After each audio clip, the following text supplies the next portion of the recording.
Alrighty, fellas. I feel like I don't give the miles per gallon enough attention. I always claim this thing gets decent fuel mileage, but I never get the specifics. So this video is about a 2024 Ford F350 with an HO and what's my definition of decent fuel mileage. So I'm going to talk about three categories. I'm going to talk empty, loaded heavily. My definition of loaded heavy is pulling a gooseneck between 24,000 pounds behind the truck. So average weight that this truck pulls, hold on a second, hold your horses.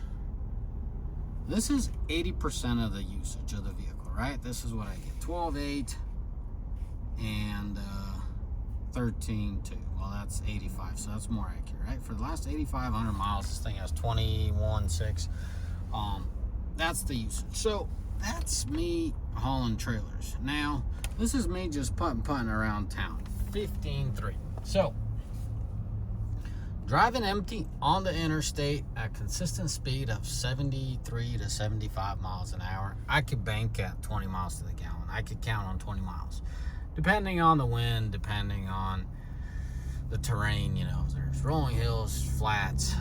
If it's a perfect ideal situation, you know, you kind of get 21.4 bracket. Now, around here in the Pacific Northwest, I kind of count on 20, and 20 is phenomenal. I got zero complaints. This thing sits on 35s. It does the trick for me. Now, same scenario, meaning you're empty, just a pickup truck with just parts in the back or whatnot.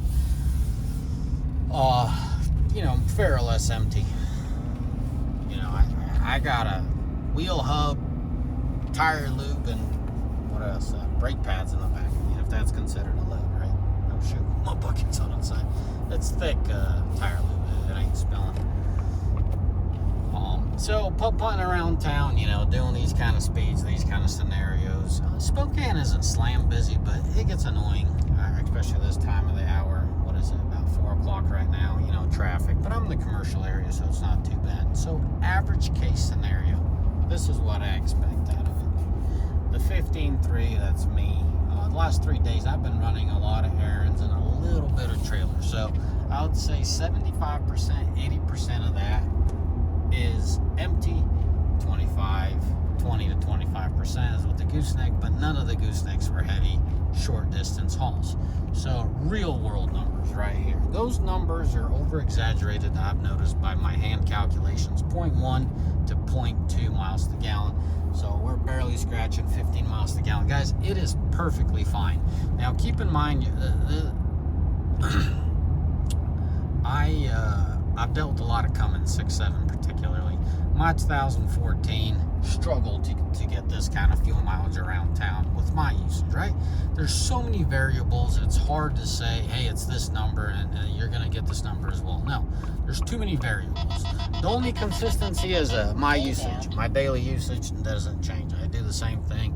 I'm involved in 3 companies. I do the same thing. I run around town running errands, meetings, parts, that kind of scenario. So comparing my 14, yes guys, I will talk about a 19 and I'll also talk about a 21. This is a relevant video. So my 14, which is known to get the best fuel mileage out of all the trucks I've owned, it would struggle with this around town. I think it's primarily due to the gearing. That thing has 342. It does affect it around town. So that would be more of a 14 to 14.5 kind of truck and what I would expect out of it. Now let's talk about this truck. Average tow. Average tow is about 15,000 pounds behind this truck.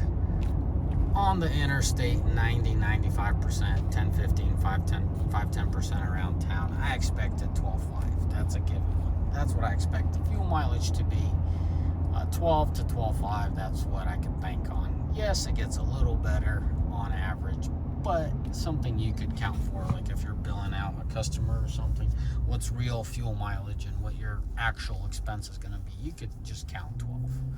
So, you know, average load, 15,000 pounds behind this truck with the gooseneck, decently aerodynamic load. Steel, you know, a lot of steel and a little bit of something, or a little bit of everything else in between. Something, a little bit of this and that. that's 12. Now, when I do tow heavy, let's say 20 to 24,000 pounds, I know that's not super heavy, and this truck is more than capable of doing it. It has the power, it has the brakes for it, meaning it has the go-go juice, and also has the brakes, which don't forget about that. That's more important than the go-go. You're not gonna die if you don't accelerate at a rapid rate. Now, if you don't decelerate at a rapid rate when needed, you could get yourself in a lot of trouble. So I feel perfectly safe because my trailers are serviced, brakes, bearings, all that. Anyways, it's functional and that's perfectly fine at that weight. It gets 7 to 8 miles to the gallon. When I'm pushing north of 20,000 pounds behind this truck, it gets 7 to 8. If the load is super aerodynamic, it can get into the 9s. Now, the question that begs to be asked, what speed do I travel at? I travel at 65 miles an hour into the high 60s at times when needed. Once again, I'm the Pacific Northwest, rolling hills, a little bit of hill climbs and whatnot, but that's what you can bank out. 8 miles to the gallon. Does it get lower? Sometimes. Usually it's just kind of plus minus 8 miles to the gallon. So that's the fuel mileage. Around town, I don't haul heavy around town, so I couldn't tell you for sure what the fuel mileage is going to be, but what I can tell you for sure, it's going to be lower than 8 miles to the gallon. So let's recap this video. Miles to the gallon, why does Paul say this thing gets good fuel mileage? When this thing's empty, minimal differentiation, minimal variance. My 14 around town would be behind half to 1 miles to the gallon. Yes, that's reported, that's experience. Now the same 14 on the interstate would probably be about 1 to 1.5 ahead of this Ford. Now compared to 19, my 19, I had a crew cab long bed 19 limited with a Cummins in it, and it would do about the same because I had 3.7 gears, and that truck was decent fuel mileage.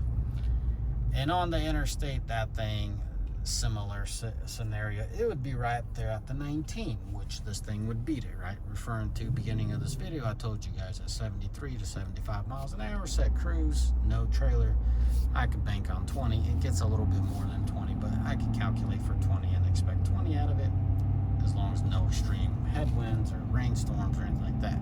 Where my 19 would get 19 miles to the gallon, sometimes 18.5. My mega cab, which was a 21, kind of struggled on the interstate. I don't know why that truck struggled on the interstate. Even around town it struggled, you know.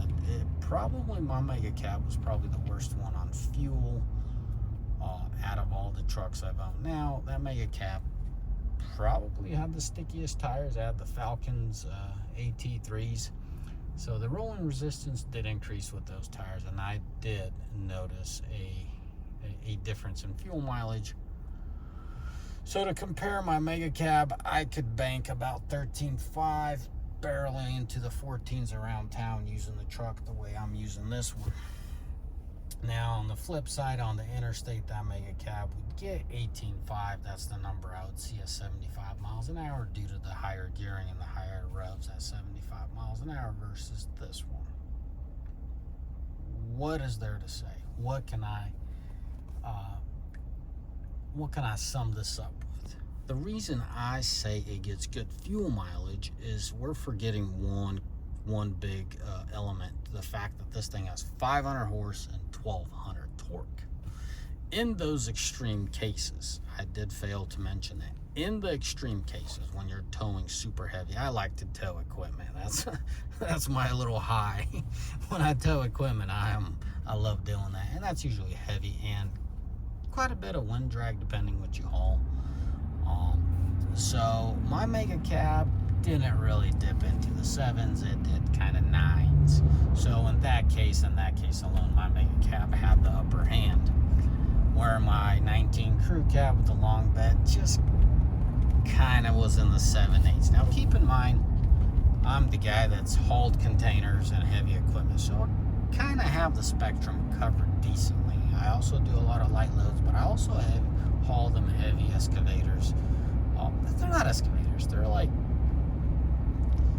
the big Bobcats with all the hydraulic systems on it. You know, the Bobcat alone with all the attachments and is pushing about 15,000 pounds, and my trailer's 9,000. You know, in that case it's 24.